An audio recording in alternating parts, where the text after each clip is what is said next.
comma, soul, spirit, and, meaning that they are in addition to the meaning that's separate.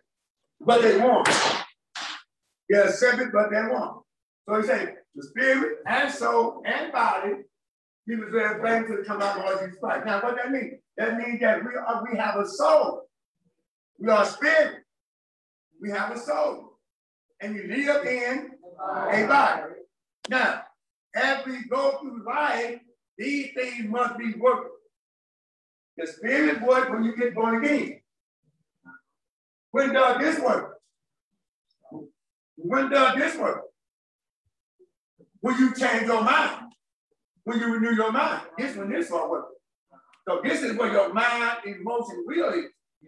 That will make you who you are. That's your character. That's your integrity. That's your moral. That's your life. It's right here. This is about God. God changed this. But guess who changed this? You do. You change that. So if this never changes, what is that? Don't do by itself. Now, if this doesn't change, that ain't gonna work. And this ain't gonna work. If this is messed up, this is messed up, because that's gonna mess up. If this is messed up, your body gonna be messed up. Your mind controls your body. Your mind is what heals your body. Paul said, be you transformed by renewing your mind. So you can prove what? Mike, come on, give me another. Thank you. There you go. Find my brother, whatever things are true, whatever things are honest, whatever things are just, whatever things are pure, whatever things are lovely, whatever things are good report, if there be any virtue. Now, who knows what virtue means? Virtue means moral standard, the standard of morality. Your lifestyle is based on morals and values. Morals and values, what it's about. You learn it from the childhood up. Your mom taught you don't lie, don't steal, don't be lazy, work. They taught you things that you have to learn, right? Virtue. And if there be any praise, they don't know a thing. All right? Now that goes to nothing. It goes to other scripture. Y'all hold on to that. We'll get back to it. Well, I am persuaded that neither death nor life nor angels nor principality or power or things present nor things to come shall be able to separate me from the love of God. That's it. All right? All right, y'all make me see it. Praise the Lord. Thank you. Thank you. I ain't going to talk. Now, here's another one. This is my favorite scripture. I beseech you, therefore, brother, by the mercy of God, that you present your bodies a living sacrifice, not when it's convenient, not when you don't have nothing else to do. I'm so sick and tired of folks being Christian, and we see you around the church every now and then. You too busy for God. Who you busy for? Gotta be for you. And are you with it? No. Man that saved his own life will lose his life. Living holy, accept unto God, which is your reasonable service. And be not conformed to this what? Word. But be what? By what? And you make it what? What is that? There you go. How else you gonna prove God live your life until you change your mind about you? You can't do it.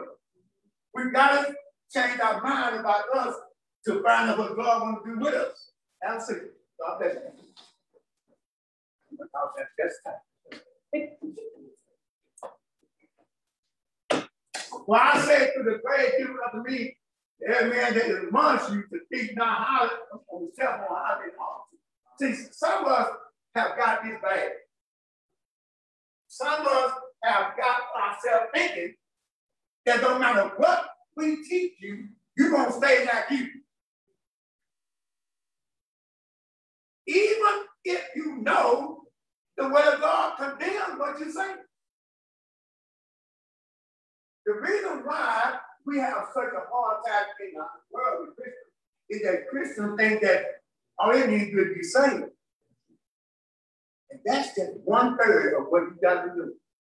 That's one thing. Your soul realm is the main source of your who you are. That's where you find your morals, the values, the integrity, the character, the morals. That's all in the soul realm. And the reason why the Lord told me to do this, too many believers are losing their strength as Christians because they're thinking about being saved, but they have a messed up head. They still negative. They still talk about people. They still lie. They get angry. They still got a problem. Yes, all your spirit is alive, but your head is dead. When your head is dead, you can't prove what God wants to do for you. And Paul says, renew your mind so you may take it prove that good and acceptable of God for yourself. Well, you can't do it if you don't have to renew your mind. Can't do it. And he said, renew your mind, you may take it prove. But what happens if you don't renew your mind? You can't prove it. So you spend your whole life wasn't trying to be a Christian that you think you are. And that ain't helping nobody. When that time have you done anything as a Christian to help somebody else? When that time you really made a sacrifice to help somebody other than yourself? That's how you narrow down to checking it out. When that time have you done anything outside of yourself to help somebody else be better? And that will let you know right quick where you are going on the Christian protocol. If your life is only sitting around you and your needs or your things you're doing, you don't even know anything about it. God did not send Jesus to be about himself. Jesus came to sacrifice his life for the whole world. He didn't have nothing in mind for himself. He said the Son of Man came not to be served, but to serve and lay his life and as a ransom for many. Ain't that what it's saying about? Yeah. He didn't come to be served. He didn't come to be worshipped, to be recognized, to be put on a pedestal. He came to be humble and lowly, and everybody could benefit from him. The hungry was fed, the blind was made see, the lame men walked, the dumb men spoke, the dead resurrected. What happened when he saw the woman that was crying? Going to the funeral home, going to the graveyard. And Jesus saw her crying. He said, I can't stand her crying. Let me do something about that. And he went over to the person, told the little boy, get out home with mama. I see her crying. I can't stand it. Go home and be with your mama. The boy got up from the bed, went home with his mama. Made a difference. He didn't just say, oh, I'm so sorry. He didn't say, oh, I wish I could do something. He did something about it. When he said, well, that was Jesus. Well, then the Bible says, if you being quiet, do the same way I do, you must do also. And he said to us, yeah, the same way he do, we must love. But he go to the Father and send us back to the Holy Spirit. When you come into your life, he'll lead and guide you in all the way to truth and righteousness. But when the soul really messed up, that mind, the emotion, the will, when that thing is still working, you still do worldly stuff. You still hang with the worldly friend. Your friends still are the worldly friend. You still do the worldly thing. You go to worldly places. Your whole life is by you doing the folks around your needs. That's why you never see me in the street, in the church, because they've been doing something for themselves. Everything see you trying to do something for you. It's your car. It's your this. It's your that. It's your that. When do you take time out to ask God what would he have you to do? When that you ask God a question, Lord, today, what is that you want me to do for you that I may show others you in my living?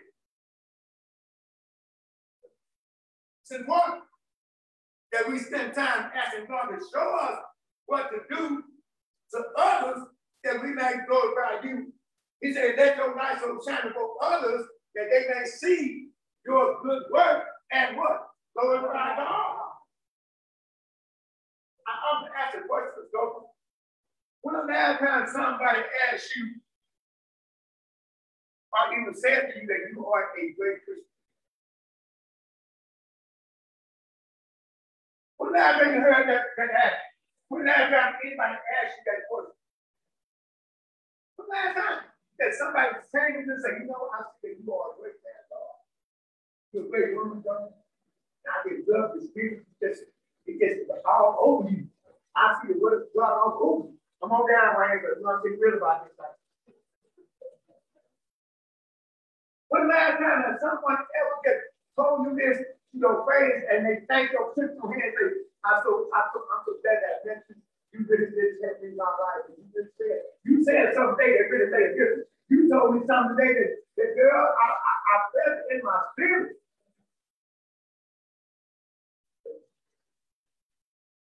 The soul realm is important, but that's where you get your emotions, your feelings, your love will be that. After you not a love people in your soul realm, your mind, your emotions, and your will.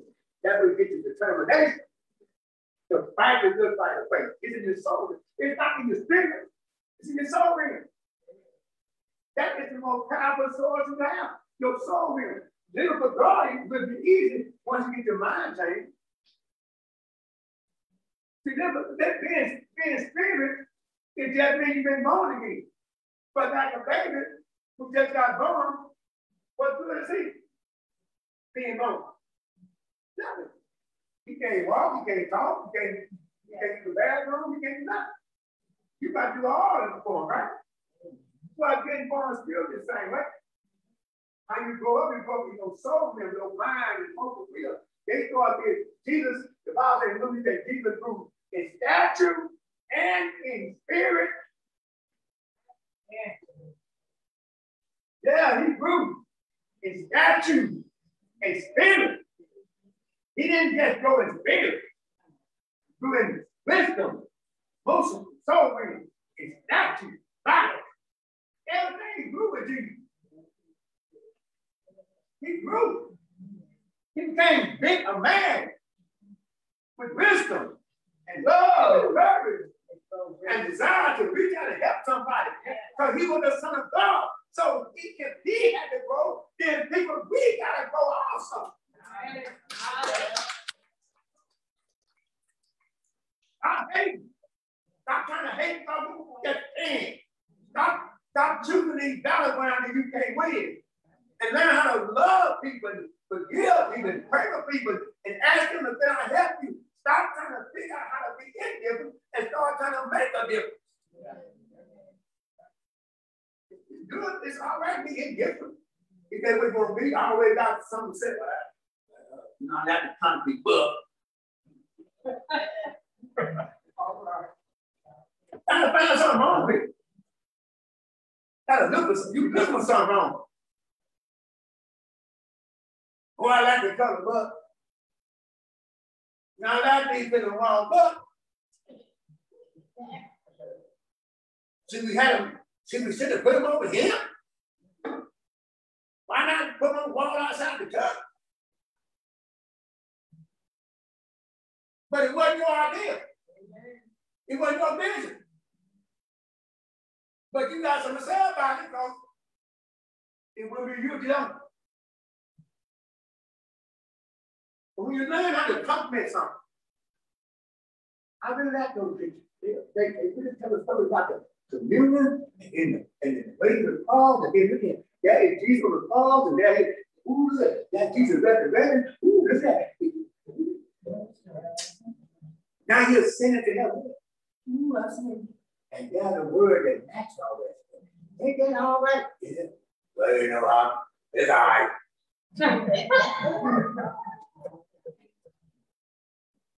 That's your soul ring. You won't let yourself be happy because you're trying to find fault and stuff.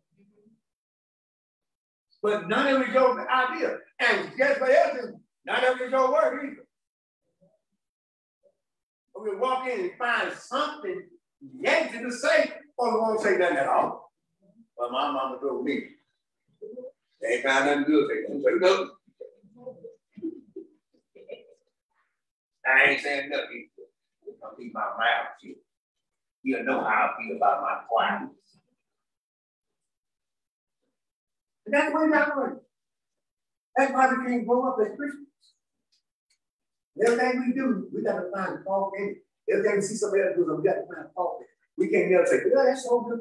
Ooh, you're so beautiful." Well, it is all right, but you need something to do with your weight. You be pretty, you do all that weight. You gotta always have something negative. You gotta follow something negative. You can't just end it with a popular positive. Yeah, I sure like to see you, but you can't give that to them.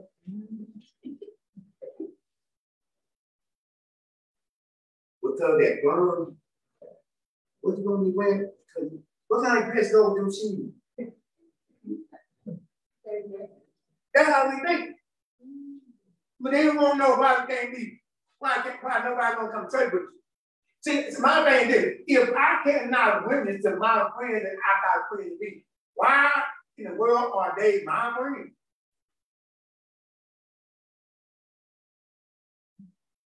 If they can't come to church with me at all, no time of day, no matter what I'm doing, why do I need to have friends like that? They're not friends, they're somebody that's wasting time. If they can never engage in your testimony about Jesus, they are not your friends. Stop calling your friends. They are not your friends. Y'all don't have nothing in common. What's wrong with the world now? The church trying to be at the world. The world ain't trying to be at the church. The world trying to draw you from church to them. You came out of the world, now you're trying to get back into the world. But when you know Jesus Christ, like you say you know him, you know that he wants you to change your attitude toward life and say, you know what? From now on, I'm going to compliment everybody. I'm going to let everybody know that I love them because I'm going to say it out of my mouth. I'm going to show it out of my action. I'm going to do everything I can to be positive. I know sometimes it's hard in the real world. So yesterday, I was trying to not be negative, but going home, you look at a 4-year-old baby. And think about somebody out there walking around knowing that they did that. But we got somebody over there. So the fact of the matter is, we need to understand something. That you have to begin to think about what role do I play in life? Who am I in life? Who am I when people see me on the street? Does anybody recognize me? Does anybody say, oh, how do folks see you on the street? How do folks see you in your family? How do folks see you in your home? How do your kids see you? Things that you need to be real about people. Michael Jackson even knew that. He said it's the man in the mirror that need to make a change. What is your mirror saying to you at home when you look at it? What is it saying? Well, I'm so beautiful. That mirror need to be broken 4 or 5 more times. Because you got to see you as being more than just a physical person. You are a spiritual person. Born in the image of God, shaped and molded in God's image. You got to see that you stand for something. Your character is on the line. Your integrity is on the line. Your moral, nobody saying you think you're a bad guy because you just don't let nothing bother you. Now you're a fool.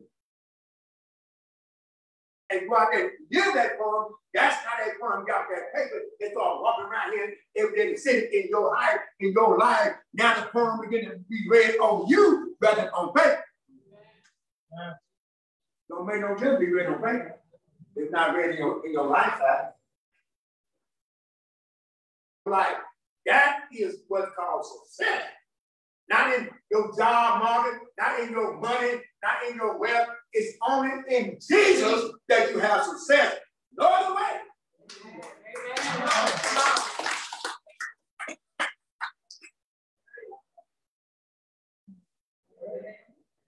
But work on your character, work on your moral, work on your back, work on your integrity. Well, ain't nobody take that from